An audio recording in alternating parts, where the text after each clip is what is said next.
O soul, are you weary and troubled? No light in the darkness you see. There's light for a look at the Savior, and life more abundant and free.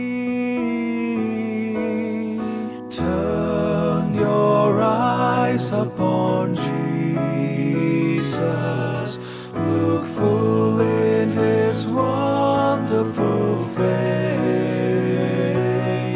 and the things of earth will grow strangely dim in the light of his glory and grace.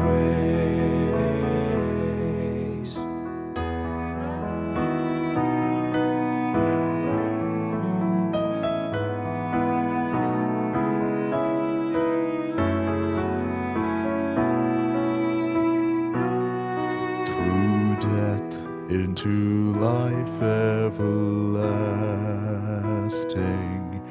he passed and we follow him there.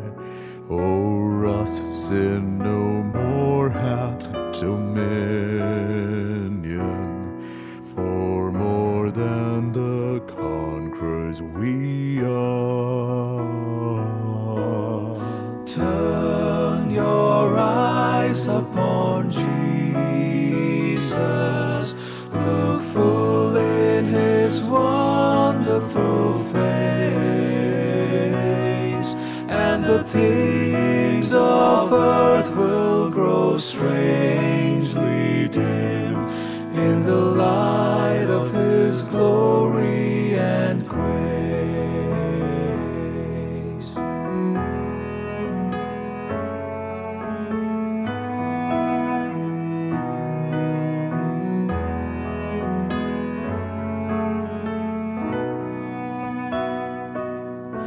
His word shall not fail you, he promised. Believe him and all will be well. Then go to a world that is dying, his perfect salvation to tell.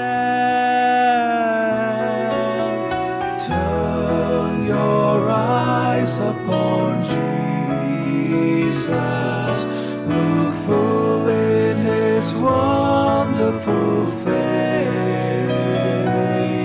and the things of earth will grow strangely dim in the light of his glory and grace.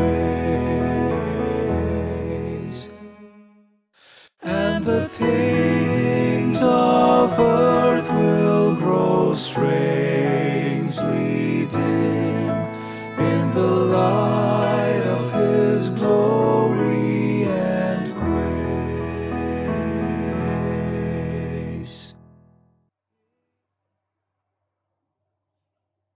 Salam pertemuan kembali di dalam kebaktian pertengahan minggu di dalam minggu ini. Harapan saya agar saudara-saudari dimanapun berada tetap dilindungi daripada segala jenis penyakit dan bencana yang kita tidak ingin. Dan bagi mereka yang mengalami apa saja jenis penyakit pada ketika ini, doa dan harapan daripada saya semoga Anda mendapat kesembuhan sesuai dengan masa Tuhan sudah tentukan. Sementara berita dunia mengenai dengan COVID-19 ini semakin hangat di tempat kita juga, saya berharap agar kita tidak lupa bahwa ada juga berita surga yang lebih luar biasa untuk kita beritakan. Kita harus mengimbangi pikiran kita, bukan saja dengan perkara-perkara sebentar, tetapi kita harus juga memikirkan perkara-perkara yang kekal. Pada hari ini kita akan belajar firman Tuhan yang bertajuk hidup yang seimbang. Mari kita teruskan dengan doa. Ya Tuhan, Bapa kami dalam kerajaan sorga, kami bersyukur kepada-Mu ya Tuhan, karena kami diberi kesempatan bersama-sama untuk mendengar firman Tuhan pada malam ini. Kami mohon supaya Roh Kudus akan memberikan kami pengertian, sehingga pelajaran ini boleh dimengertikan dan boleh diaplikasikan di dalam kehidupan kami. Di dalam nama Yesus kami berdoa. Amin. Saudara-saudari yang dikasihi Tuhan, adalah diberkati orang-orang yang hidupnya seimbang. Mereka akan lebih bertahan daripada sebagian besar orang yang ada di dalam dunia ini. Nah, salah satu peristiwa ataupun keadaan untuk sukan Olimpik musim panas adalah pentathlon. Yang terdiri daripada 5 acara, yaitu menembak, sukan berpedang, menunggang kuda, berlari, dan juga berenang. Nah, matlamat semua peserta adalah untuk berjaya di semua bahagian ini, bukan hanya 1 atau 2 atau 3 saja. Hidup kita ini adalah seperti pentathlon, mempunyai 5 tujuan di dalam kehidupan kita yang mesti kita kekalkan keseimbangannya. Tujuan ini diamalkan oleh orang Kristen pertama di dalam kitab Kisah Para Rasul pasal 2. Kemudian dijelaskan oleh Paulus di dalam buku Efesus pasal 4 dan kemudian dicontohi oleh Yesus di dalam buku Yohanes pasal 17. Tetapi semuanya ini diringkaskan di dalam hukum agung Allah dan juga suruhan agung Kristus. Kedua-dua pernyataan ini merumuskan bahwa kesemua isi buku ini tentang 5 tujuan Tuhan untuk hidup Anda dan saya. Apakah 5 tujuan Tuhan dalam kehidupan kita? Yang pertama adalah Tuhan mau kita mengasihi Tuhan dengan segenap hati kita. Anda telah direncanakan untuk wujud demi kemuliaan Tuhan. Jadi tujuan Anda adalah mengasihi Tuhan melalui ibadah kita. Yang kedua, kasihilah sesama manusia sama seperti diri sendiri. Anda telah dibentuk untuk melayani. Jadi tujuan Anda adalah untuk menunjukkan kasih sayang kepada orang lain melalui pelayanan sesama kita. Yang ketiga, pergi menjadikan murid. Anda dan saya telah diciptakan untuk misi yang penting. Jadi tujuan Anda adalah untuk mengungsikan message Tuhan melalui penginjilan. Kemudian yang keempat, baptiskan mereka di dalam nama Bapa, Anak, dan Roh Kudus. Jadi kamu telah dibentuk menjadi satu keluarga Tuhan. Jadi tujuan Anda adalah untuk mengenal pasti gerejanya melalui persahabatan. Dan yang kelima, ajarlah mereka untuk melakukan segala sesuatu. Nah, Anda telah diciptakan untuk menjadi pengikut seperti Yesus. Jadi tujuan Anda adalah untuk berkembang kepada kematangan melalui pemuridan. Saudara-saudari yang diberkati oleh Tuhan, komitmen yang besar terhadap hukum agung dan sunnah agung akan membuatkan Anda menjadi seorang Kristen yang sejati. Nah, menjaga kelima-lima tujuan ini dalam keseimbangan bukan sesuatu yang mudah. Terkadang kita cenderung terlebih menekankan tujuan tertentu yang kita rasakan penting, tetapi kita mengabaikan yang lain. Kebanyakan kita melakukan perkara yang sama. Namun, Anda dan saya boleh mengekalkan kehidupan yang seimbang dan berada di landasan yang betul dengan menyertai kelompok atau kumpulan yang kecil. Tujuannya adalah untuk senantiasa menilai kesehatan rohani Anda dengan merekodkan kemajuan Anda dalam mata pribadi dan dengan menyampaikan apa yang Anda pelajari daripada orang lain. Di sini ada 3 tips activity yang penting dan boleh diaplikasikan untuk mengekalkan kehidupan yang seimbang. Jika Anda benar-benar committed dan serius tinggal di landasan yang betul, Anda perlu membangunkan 3 tabiat ini. Yang pertama, berkongsi di dalam kelompok kecil. Saya percaya kita sangat terbiasa dengan kelompok kecil. Sebagian besar dari kita mempunyai kelompok kecil, di mana melalui kelompok kecil kita dapat mengenal pasti tahap bagaimana aplikasi 5 tujuan hidup yang sudah saya sebutkan tadi melalui kelompok kecil.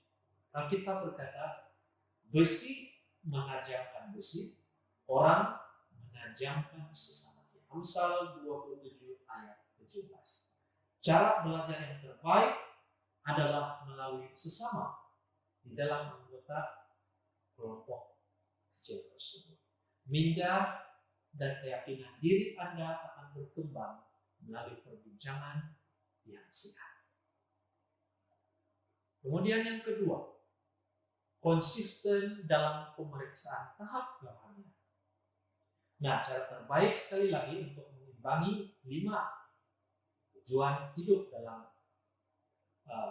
hidup Anda adalah untuk menilai diri Anda secara berperingkat atau berkala. Sekurang-kurangnya di dalam Alkitab ada 5 kali menyebut tentang menguji dan memeriksa kesehatan rohani kita sendiri. Filipi 4 ayat 9 mengatakan seperti ini. Dan apa yang telah kamu pelajari, dan apa yang telah kamu terima, dan apa yang telah kamu dengar, apa yang telah kamu lihat, padaku lakukanlah itu. Maka Allah sumber damai sejahtera akan menyertai kamu. Sekali lagi, Paulus menyatakan seperti ini di dalam 2 Korintus pasal 13 ayat 5. Ujilah dirimu sendiri, apakah kamu tetap tegak di dalam iman. Selidikilah dirimu, apakah kamu tidak yakin akan dirimu bahwa Yesus Kristus ada di dalam diri kamu. Sebab jika tidak demikian, kamu tidak tahan uji. Nah, jika Anda gagal dalam hal ini, apakah yang Anda harus lakukan? Untuk mengekalkan kesehatan fisikal Anda memerlukan pemeriksaan kesehatan daripada dokter supaya boleh menilai tanda-tanda penting seperti tekanan darah, suhu, berat badan, dan sebagainya.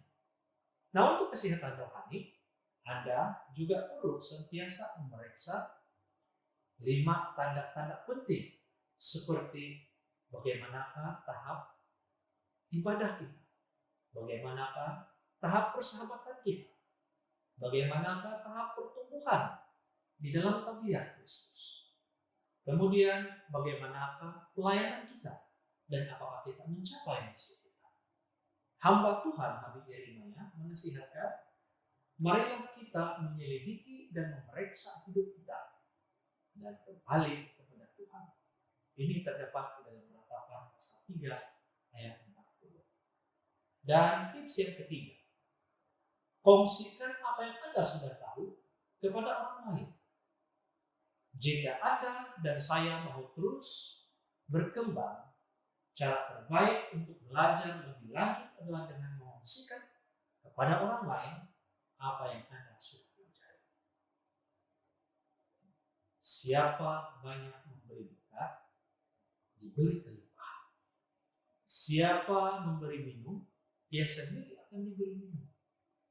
Amsal 11 ayat 25. Sekarang, apabila Anda memahami tujuan hidup, dia adalah tanggung jawab bagi kita untuk membawa message tersebut kepada orang lain. Saudara-saudari yang diberkati Tuhan, Tuhan memanggil Anda untuk menjadi wakil. Paulus mengatakan, apa yang telah engkau dengar daripadaku di depan banyak saksi, percayakanlah itu kepada orang-orang yang dapat dipercaya, yang juga cakap mengajar orang lain. Sekarang ini adalah kewajiban, masanya bagi kita untuk menyampaikan pula kepada orang lain. Anda mungkin tahu lebih ramai orang yang tidak tahu tujuan kehidupan. Maka kongsikanlah kebenaran itu dengan mereka. Mungkin itu boleh jadi anak-anak kita sendiri, rekan-rekan sekerja kita, jiran-jiran yang ada di sekeliling kita, dan secara umumnya semua orang yang ada di sekeliling kita. Semakin banyak yang Anda tahu, semakin banyak yang Tuhan harapkan Anda untuk menggunakan pengetahuan tersebut untuk membantu orang lain. Jadi jika seorang tahu bagaimana ia harus berbuat baik, tetapi ia tidak melakukannya, ia berdosa. Inilah firman Tuhan dalam Yakobus pasal 4 ayat 17. Bayangkan saudara-saudari, bagaimana keadaan dunia kita jika semua orang tahu akan tujuan hidup mereka. Paulus berkata, dengan selalu mengingatkan hal-hal itu kepada saudara-saudara kita, engkau akan menjadi seorang pelayan Kristus yang baik, terdidik dalam soal-soal pokok iman kita dan dalam ajaran sikap yang telah kau ikuti selama ini. Ini tercatat dalam 1 Timotius pasal 4 ayat 6. Jadi semua yang kita lakukan tujuannya adalah untuk kemuliaan nama Tuhan. Ketika kita menyampaikan apa yang kita sudah pelajari, itu adalah demi kemuliaan Allah dan untuk perkembangan kerajaan. Sebelum atau malam sebelum Yesus disalibkan, dia menyatakan ini kepada Bapa. Aku telah mempermuliakan engkau di bumi dengan jalan menyelesaikan pekerjaan yang kau berikan kepadaku untuk melakukannya. Yohanes 17. Yesus telah mengatakan kata-kata doa ini sebelum dia mati oleh karena dosa-dosa Anda dan saya. Jadi apa kerja yang telah dia selesaikan? Dalam keadaan ini dia merujuk kepada suatu kerjaan yang lain selain daripada perdamaian. Jawabannya terletak pada apa yang diperkatakannya dalam 20 ayat doanya yang seterusnya. Saya harap Anda boleh membaca jawaban Yesus tersebut tentang kerja yang dia telah lakukan. Bermula daripada Yohanes pasal 17 dan semua ayat tersebut.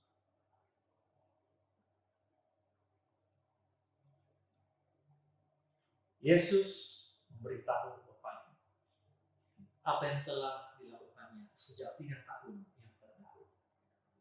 Memperlengkapi hidup murid-muridnya untuk Tuhan. Dia membantu mereka untuk mengetahui kasih kepada Tuhan, yaitu ibadah. Mengajar mereka mengasihi satu dengan yang lain, persahabatan. memberi mereka firman supaya mereka boleh berkembang sehingga matang, yaitu pemuridan, menunjukkan kepada mereka bagaimana untuk melayani di dalam pelayanan, dan menyuruh mereka untuk keluar memberitakan Injil kepada orang lain. Inilah misi. Ibadah, persahabatan, pemuridan, pelayanan, dan misi. Semua ini Yesus telah berikan. Yesus telah memberi teladan kepada mereka sehingga pekerjaan yang murni itu dapat dilaksanakan dengan sepenuhnya. Saudara-saudari, Yesus menjadi teladan tujuan kehidupan hidup ini. Itulah kerja yang membawa kemuliaan kepada Tuhan. Pada hari ini Tuhan memanggil setiap daripada kita untuk melayani sesama kita. Bukan saja Dia mau kita hidup memenuhi tujuan kehidupan kewujudan kita ini, tapi Dia juga mau membantu orang lain melakukan perkara yang sama. Tuhan mau kita memperkenalkan Kristus kepada orang lain, membawa mereka ke dalam persahabatannya, membantu mereka berkembang kepada kematangan, dan melalui tempat pelayanan mereka, dan kemudian membiarkan mereka keluar untuk mencapai orang lain pula. Inilah yang didorong oleh tujuan hidup. Apabila kita melakukan hal ini, maka kehidupan kita akan menjadi sempurna. Tanpa mengira umur Anda, sepanjang hayat Anda boleh menjadi yang terbaik dalam kehidupan kita. Dan Anda boleh bermula melakukan tujuan hidup kita ini mulai pada hari ini. Semoga Anda diberkati dan bukan saja berhenti di sana, tetapi kita juga mengaplikasikan pelajaran yang kita sudah terima pada malam ini. Mari kita bersatu di dalam doa. Ya Tuhan Bapa di surga, kami bersyukur kepadamu oleh karena Engkau sudah menyatakan tujuan kehidupan kami di dalam dunia ini. Engkau, yaitu Yesus Kristus, datang ke dunia ini, memberikan satu teladan yang baik. Bagaimana Dia menyelesaikan kerja yang murni. Pada zaman ini, adalah masa kami untuk melakukan perkara yang sama. Berikanlah kami kekuatan, kesabaran, hikmat daripada surga, dan disertai dengan Roh Kudus, sehingga kami boleh melakukan hal seperti mana yang Yesus sudah lakukan. Doa ini kami serahkan di dalam nama Tuhan Yesus menjadi juru selamat kami. Amin.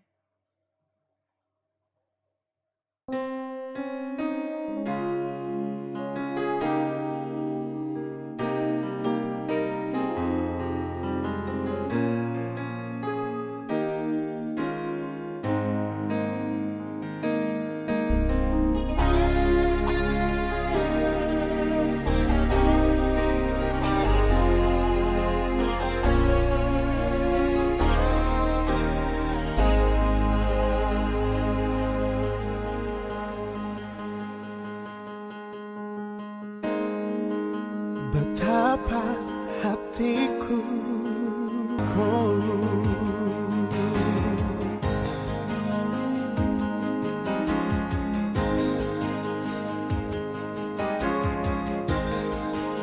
betapa hatiku berterima kasih Yesus, Kau mengasihiku,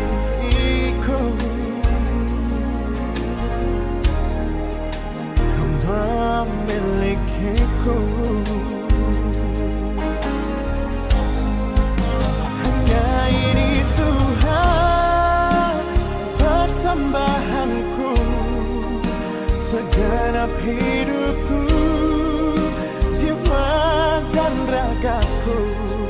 Sebab tak ku miliki harta kekayaan yang cukup berarti untuk ku persembahkan. Hanya ini Tuhan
Tuhan, hanya ini Tuhan permohonanku.